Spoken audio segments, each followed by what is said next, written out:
the first and foremost thing is I would put it is that there are no shortcuts in life. Right? A lot of people feel that I will take the elevator and I will go right up to the top. But that's not the way of what life is. If you want to be successful, you have to climb right from the step one. And slowly, slowly, you need to climb the steps. You need to take your breath. Again, look up, okay, yes, I've got to go another 4, 5 more steps. And that's how you keep going. And then that's how you climb the ladder of success. So I just put it in that way. Beautiful analogy, sir. Thank you. See, I said, you see, if you have to, if for any event, you have people who will have to win and they will have to lose. So you cannot have winners on both sides. So my thing would be, a take on this would be, the ones who have not made the grade, you need to pick yourself up and dust yourself and go ahead and try again. And that's how you can be successful. Maybe today was not your day, tomorrow would be your day. So one last two questions then.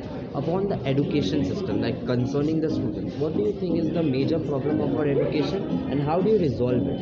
Like how are our school trying to make an effort to resolve those problems? See, the biggest problem what today is in the education system is that we have a lot of things as rote learning. Everything is like rote learning, everything is like cut paste stuff. This is not what I would call as education. Education is something which has to be more practical. It has to be a joy of learning must be imbibed in all the students. They need to discover for themselves, and that's how they can become better in their education. I'm not in the. What do you want me to say about the education? What do you think is the problem in education? If not that, what do you think? How can we improve the present education system? As what Sir said, rote learning, and all this while we were on this online mode, which was not at all. I mean, children have not learned to cope up with stress, things like that.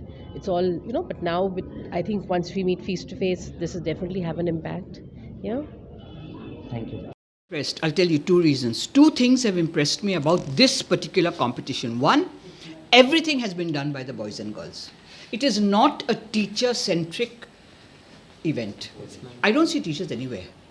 But I do see you senior boys and girls have taken the responsibility. And the other thing, I must say I'm deeply, deeply impressed and encouraged by the fact that this is a non-competitive event. So it is really collaboration where you come together, where you do your bit, and then of course there is some degree of how have I fared, but coming first or second is not the objective of this event, and both these things for me personally are very heartening. And back when you were in school, were you into these fests and all?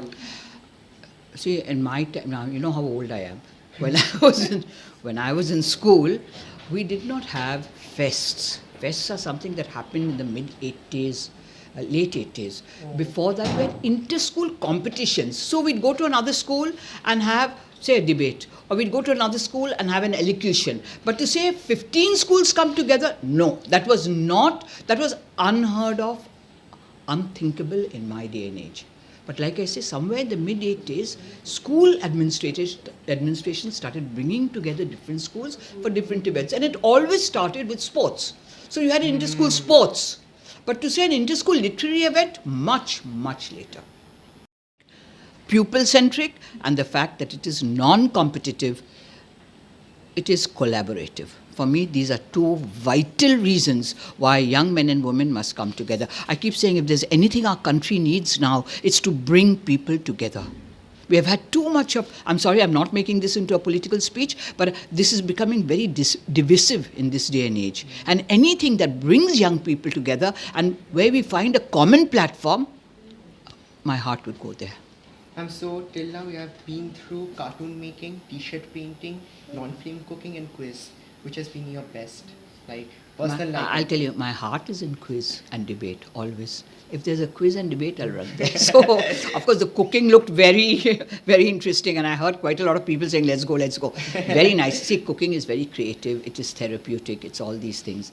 But for me, as an English teacher, it's always quiz and debating.